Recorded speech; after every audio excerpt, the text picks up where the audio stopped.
하나님 말씀 열왕기하 2장 1절에서 6절까지 말씀입니다. 함께 봉독하겠습니다. 여호와께서 회오리 바람으로 엘리야를 하늘로 올리고자 하실 때에 엘리야가 엘리사와 더불어 길갈에서 나가더니 엘리야가 엘리사에게 이르되 청하건대 너는 여기 머물라 여호와께서 나를 베델로 보내시느니라 하니 엘리사가 이르되 여호와께서 살아계심과 당신의 영혼이 살아있음을 두고 맹세하노니 내가 당신을 떠나지 아니하겠나이다 하는지라. 이에 두 사람이 베델로 내려가니 베델에 있는 선지자의 제자들이 엘리사에게로 나와 그에게 이르되 여호와께서 오늘 당신의 선생을 당신의 머리 위로 데려가실 줄을 아시나이까 하니 이르되 나도 또한 아노니 너희는 잠잠하라 하니라. 엘리야가 그에게 이르되 엘리사가 청하건대 너는 여기 머물라 여호와께서 나를 여리고로 보내시느니라. 엘리사가 이르되 여호와께서 살아계심과 당신의 영혼이 살아있음을 두고 맹세하노니 내가 당신을 떠나지 아니하겠나이다 하니라. 그들이 여리고에 이름에 여리고에 있는 선지자의 제자들이 엘리사에게 나와 이르되 여호와께서 오늘 당신의 선생을 당신의 머리 위로 데려가실 줄을 아시나이까 하니 엘리사가 이르되 나도 아노니 너희는 잠잠하라. 엘리야가 또 엘리사에게 이르되 청하건대 너는 여기 머물라 여호와께서 나를 요단으로 보내시느니라 하니 그가 이르되 여호와께서 살아계심과 당신의 영혼이 살아있음을 두고 맹세하노니 내가 당신을 떠나지 아니하겠나이다 하는지라. 이에 두 사람이 가는지라. 아멘. 오늘 본문은 스승 엘리야를 떠나지 않고 끝까지 따라다니는 그 엘리사의 그 단호한 결단이 우리의 눈길을 끕니다. 우리는 무슨 이익이 있을 때 사람을 따릅니다. 그러다가 그 사람에 대한 기대가 허물어지면 여지없이 떠나는 것을 당연하다고 인식하는 그 세상을 살고 있습니다. 그러니 보이지 않는 하나님께 대해서 세상적인 기준으로 이해 득실을 따지자 보니까 잘 안 나오잖아요. 그러니까 하나님을 제대로 믿지 않는 것은 어떻게 보면 지극히 당연할 수도 있습니다. 그러나 하나님의 일을 하는 선지자는 보이지 않는 하나님을 먼저 보아야 그 일을 할 수 있습니다. 이 시대의 사역자들도 마찬가지죠. 보이지 않는 하나님을 경험해 보지도 않고 어떻게 이 보이는 것이 온통 증명되는 이 세상에서 보이지 않는 하나님의 말씀을 전할 수 있겠습니까? 보이는 세상에서는 영적인 것보다 눈으로 보이는 이 가시적인 것이 설득력도 있고 많은 사람이 따르는 것이 당연합니다. 그래서 이 시대의 목사들도 마찬가지입니다. 사역자들도 마찬가지입니다. 보이지 않는 하나님에 대한 확실한 믿음이 없이 그저 신학교에서 배운 지식으로만 교인들을 대한다면 눈에 보이는 그저 교인의 숫자, 교회 크기, 또 교회에서 행하는 프로그램에 포커스를 맞추게 돼요. 그렇게 됨으로써 일전에도 말씀드렸듯이 이게 하나의 영업장이 되는 거예요. 오락실이 돼요. 종교 소비자인 교인들의 이 종교적 욕구를 채워놔주는 그 종교 오락실을 경영하는 것이지, 예수님께서 베드로에게 맡기셨던 예수님의 양을 섬기는 그러한 일과는 거리가 먼 일임을 우리는 기억해야 합니다. 오늘 엘리야는 자신의 그 선지자로서의 사역이 이제 마무리되는 시점에 자신의 사역을 이어갈 엘리사와 여러 곳을 다닙니다.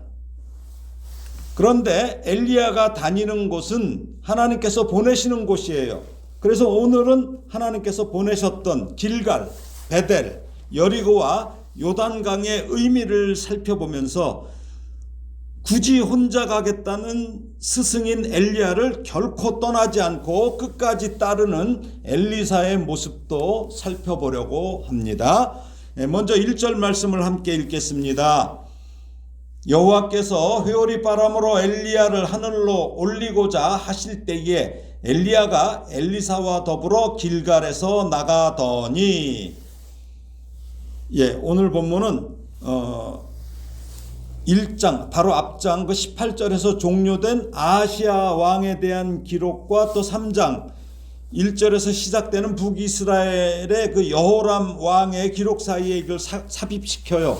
그러면서 갑자기 지금 엘리야 이야기가 나와요. 여호와께서 회오리바람으로 엘리야를 하늘로 올리고자 하실 때가 됐다고 시작해요.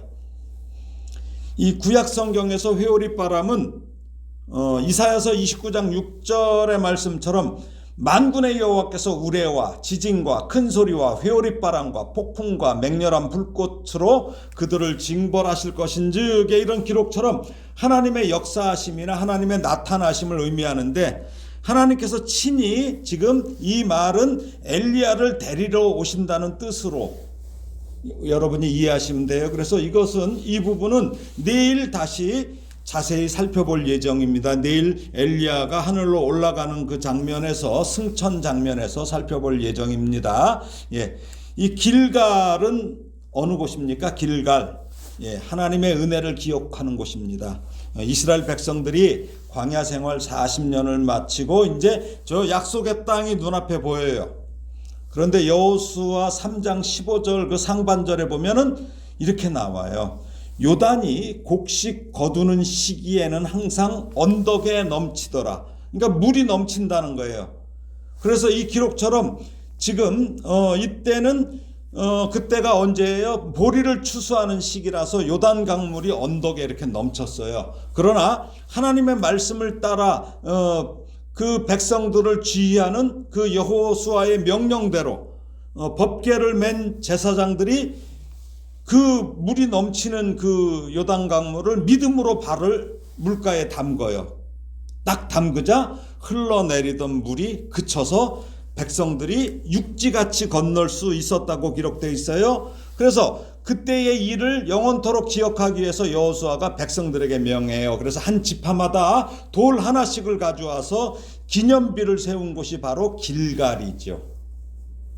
그곳에서 이스라엘 백성들은 광야 생활 중에 행하지 못했던 또 할례를 이 길갈에서 행해요. 자, 여호수아 5장을 한번 보겠습니다.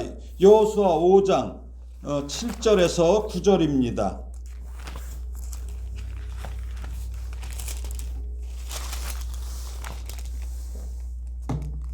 여호수아 5장 7절에서 9절 함께 읽겠습니다.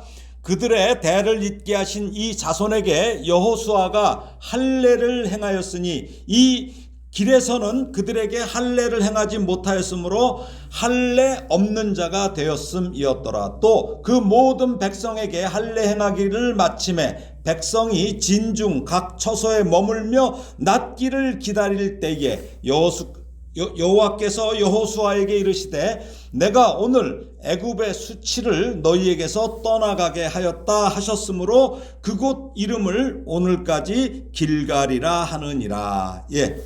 할례가 무엇입니까? 남성의 그 포피를 잘라버림으로써 하나의 의식이죠. 과거를 잘라버려 청산한다는 의미예요.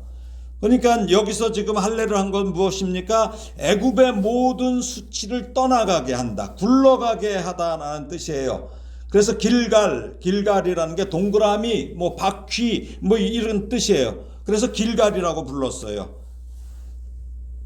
그래서 약속의 땅 가나안에서 이제 하나님을 섬기며 새로운 삶을 살아야 할 이스라엘 백성들은 이제 애굽과 광야에서의 수치를 모두 벗어버려야 했던 거예요.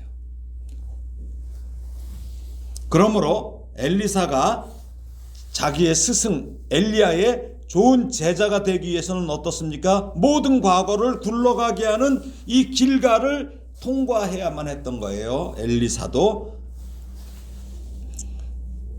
여러분과 저도 이 세상에서의 그 모든 수치를 굴러가게 하는 그러한 길갈을 통과해야 합니다.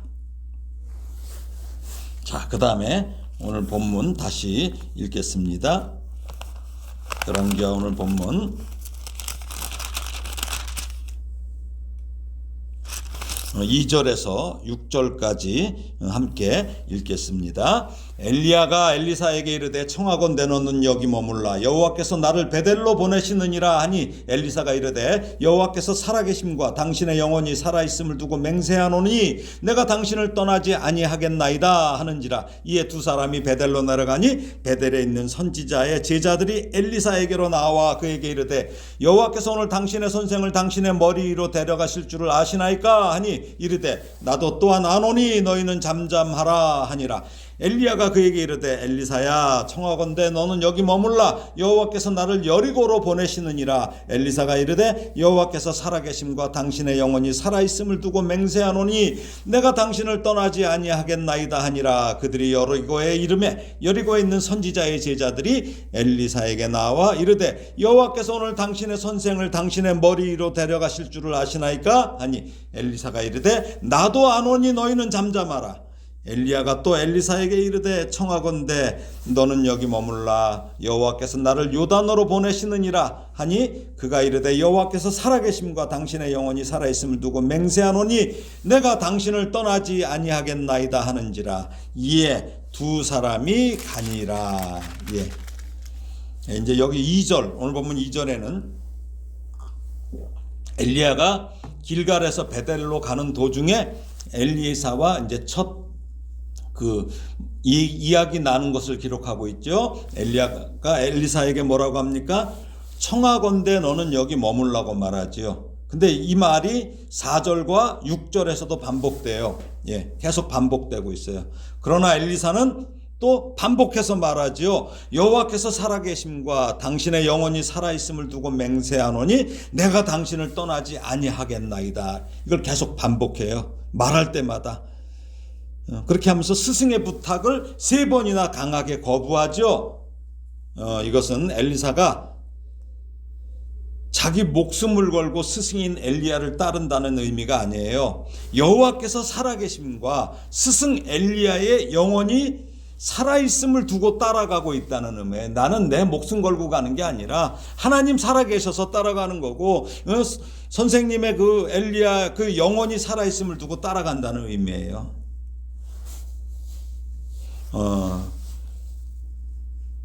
저는 이 모습에서 이방 여인 룻이 시어머니 나오미를 따르는 모습을 보게 됩니다. 예, 룻기 잠깐 읽어볼까요? 룻기. 예. 룻기 1장.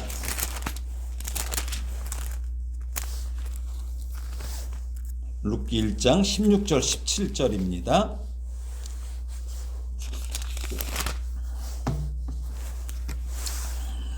1장 16절 17절 함께 읽겠습니다. 룻이 이르되 내게 어머니를 떠나며 어머니를 따르지 말고 돌아가라 강권하지 마옵소서. 어머니께서 가시는 곳에 나도 가고 어머니께서 머무시는 곳에서 나도 머물겠나이다. 어머니의 백성이 나의 백성이 되고 어머니의 하나님이 나의 하나님이 되시리니 어머니께서 죽으시는 곳에서 나도 죽어 거기 묻힐 것이라. 만일 내가 죽는 일 외에 어머니를 떠나면 여호와께서 내게 벌을 내리시고 더 내리시기를 원하나이다 하는지라. 야, 놀랍죠? 예. 엘리사가 엘리야에게 그 역사하시는 그 하나님을 본 거예요. 엘리사는 그것처럼 룻 역시 어때요? 자기의 남편은 죽었어요. 그렇지만 시어머니인 나오미와 함께 하시는 하나님을 본 것이에요. 예. 그것을 봤기 때문에 지금 따르겠다는 거예요. 어떤 사람과 함께하는 물질, 어떤 사람과 함께하는 권력을 보고 따르는 사람이 많아요. 그 사람의 물질이 있으면 거기 따라가요. 사람 많아요. 권력 있으면 따라가요. 그 주변에 뭐 좀 흔한 말로 빼먹을 거 있으면 따라다니는 사람이 많아요. 그러나 그런 것들은 어때요? 영원하지 않습니다. 제가 찬송가 484장 3절만 제가 읽어드리겠습니다. 세상의 영광 나 안 보여도 언제나 주님은 나의 기업. 주님만 내 맘에 계시오니 영원한 주님 참 귀하셔라. 예, 세상의 영광이 안 보여도 따라가는 거예요. 여러분들 송명희 시인 아시죠? 예, 송명희 시인의 시처럼 우리 신앙인은 남이 못 보는 것을 보는 사람이 신앙인이에요. 남이 가지지 못한 것을 가진 사람이 우리예요. 이것을 볼 수 있고 느낄 수 있어야 하나님을 따를 수 있습니다. 지금 엘리사가 그렇고 룻이 그런 거예요. 이처럼 믿음은 가다가 그만두는 게 아니라 끝까지 따르는 것입니다. 중도에 포기하거나 버리는 것이 아니에요. 그런데 요즘에는 부부지간도 그렇고 사제지간이나 그 어디에도 좀 함께 끝까지 가는 모습이 점점 찾기가 쉽지 않은 세태를 우리가 살고 있습니다. 그러나 우리는 예수 그리스도의 신부로 끝까지 주님을 따라야 할 것입니다. 오늘 하나님께서는 엘리야를 베델로 보내셔요. 베델이 무슨 뜻입니까? 하나님의 집이란 뜻이죠. 벳집엘, 하나님. 예, 벳엘이죠. 예, 베들레헴은 무엇입니까? 빵집, 벳집델렘, 그렇죠? 벳레헴이죠. 예, 이렇게 베델로 보내셔요. 베델은 야곱이 에서를 피하여 달아나는 중에 광야에서 이렇게 잠을 자다가 하나님을 만난 곳이에요. 광야에서 잠자던 야곱은 하늘에서 사닥다리가 내려오고 그 내려온 사닥다리로 천사들이 오르락 내리락 하는 것을 보았어요. 그때 베델은 하나님께서 약속하시죠. 창세기 28장 15절에 보면 내가 너와 함께 있어 내가 어디로 가든지 너를 지키며 너를 이끌어 이 땅으로 돌아오게 할지라 내가 네게 허락한 것을 다 이루기까지 너를 떠나지 아니하리라. 이렇게 약속하신 곳이 바로 베델이에요. 야곱이 그래서 하나님의 이 동행하심을 기념해서 돌을 가져다가 거기다 기둥을 세우고 그 위에 기름을 붓고 서원한 곳이 바로 베델이에요. 그 이후에 야곱이 그 하란에서의 생활 20년을 청산하고 고향으로 돌아오는 도중에 다시 하나님의 부름을 받은 곳이 바로 베델이에요. 재소명의 장소지요. 이곳에서 야곱이 놀라운 일을 행하죠. 가족들에게 하란에서 섬기던 우상을 다 버리게 해요. 땅속에 묻게 하죠. 그리고 오직 하나님만 섬길 것을 선언하며 제단을 쌓은 곳이에요. 그러니 이 베델은 이제 하나님과 동행할 엘리사에게도 매우 중요한 곳입니다. 우리 그리스도인도 마찬가지죠. 하나님과 동행하는 삶을 살아갑니다. 여러분의 베델은 어디입니까? 여러분 자체에 있어요. 왜 그래요? 우리 안에 내주하시는 성령 하나님이 계시기 때문에 인도하시는 거예요. 예, 여러분 자신이 성전이에요. 베델이에요. 하나님은 다시 엘리야를 여리고로 보내시는데 여리고는 어떤 길이에요? 여기는 이제 전쟁의 길이에요. 이스라엘 백성들이 요단을 건넜을 때 가장 먼저 맞닥뜨린 가나안의 첫 성이죠. 아주 매우 견고했어요. 그러나 어때요? 그거 피할 수 없어요. 정복해야 하기 때문에 피할 수 없는 전쟁을 반드시 해야 했어요. 근데 그 전쟁은 어때요? 자기들의 능력으로 안 돼요. 오직 하나님께서 도와주셔야 승리할 수 있는 전쟁이었죠. 이제 엘리야를 대신할 엘리사도 반드시 통과하고 치러야 할, 점령해야 할 영적 여리고가 있는 것처럼 우리에게도 여리고가 있습니다. 그런데 이 영적 전쟁은 세상의 전쟁하고 달라요. 휴전도 없어요. 무승부도 없어요. 죽느냐 죽이느냐예요. 그래서 오직 이기는 성도만이 사명을 감당하고 이 신앙생활의 열매를 맺을 수 있는 거예요. 예, 오늘도 우리 앞에 딱 버티고 서 있는 여리고 있습니까? 두려워하십니까? 하나님의 말씀 붙잡고 그 주위를 돌기 바랍니다. 그래서 말씀으로 무너뜨리시기를 바랍니다. 자, 이 혼자 가겠다는 엘리사는 결코 놔주지 않는 집념을 보이죠. 사실 이것은 보통 집념이 아니에요. 베델이나 여리고의 이 선지학교 선지자 그 제자들은 어때요? 생도들도 엘리야의 승천이 가까웠음을 알잖아요. 인지했기 때문에 5절에 보니까 뭐라고 그래요? 5절에 여호와께서 오늘 당신의 선생을 당신의 머리 위로 데려가실 줄을 아시나이까? 라고 엘리사에게 묻지요. 이 말은 하나님께서 이제 엘리야 저 선지자를 하늘로 데려가실 때가 지금 바로 임박했는데 왜 쿨하게 이별하지 않고 왜 끝까지 이렇게 따라 붙느냐는 말이에요. 왜 계속 쫓아다니냐는 얘기예요.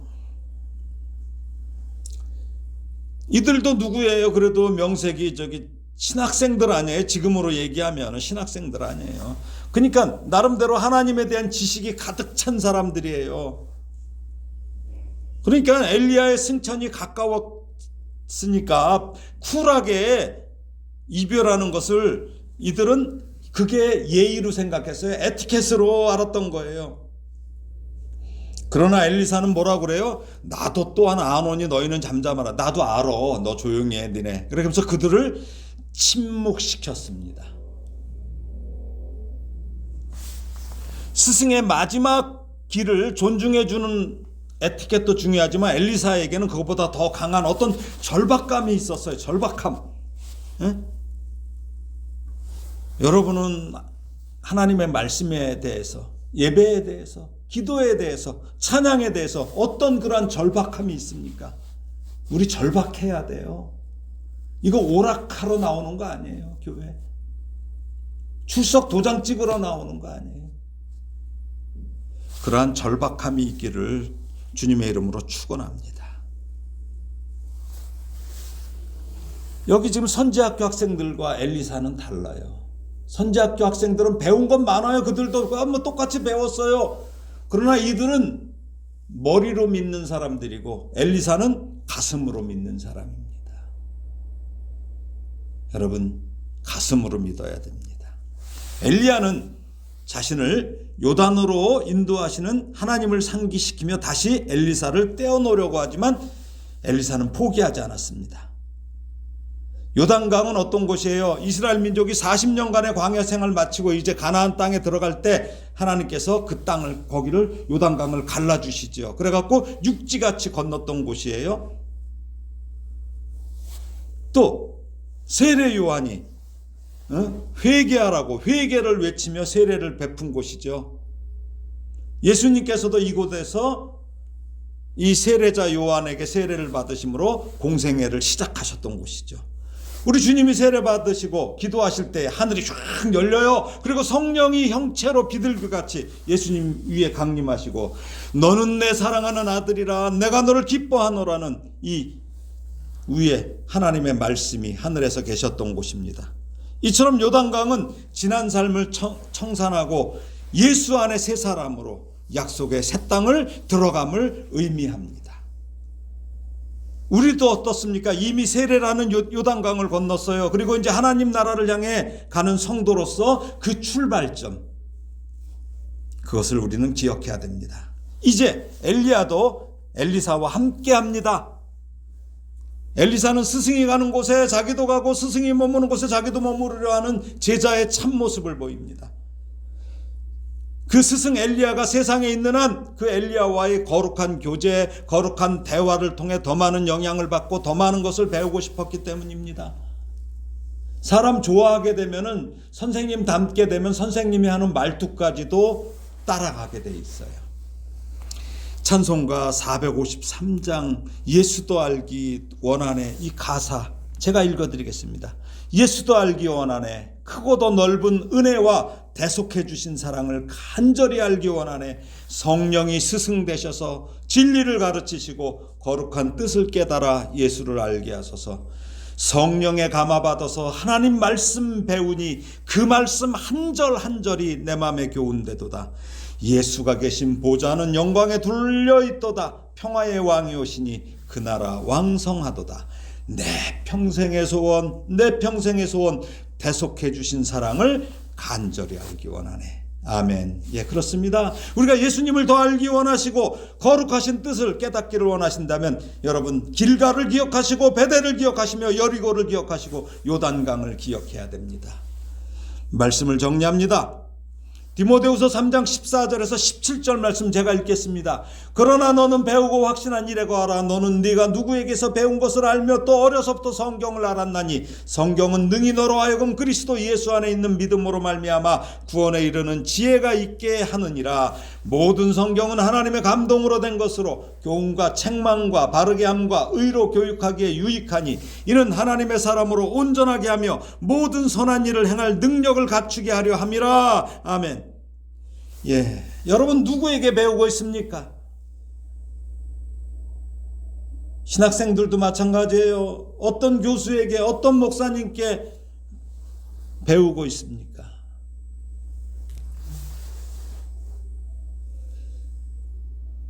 사랑하는 성도 여러분, 참 스승이신 예수님을 결코 떠나지 않는 신자가 되기를 축복합니다. 성경이 스승입니다. 성경 이외의 것에 마음을 혼잡하게 하시지 마세요. 성경 말씀에 절박하시고 그 성경 안에서 교훈과 책망과 바르게 함과 의로 교육을 받아 모든 선한 일을 행할 그 능력을 갖춘 하나님의 사람 예수 그리스도를 본받는 좋은 제자들이 되기를 예수님의 이름으로 축원합니다. 아멘.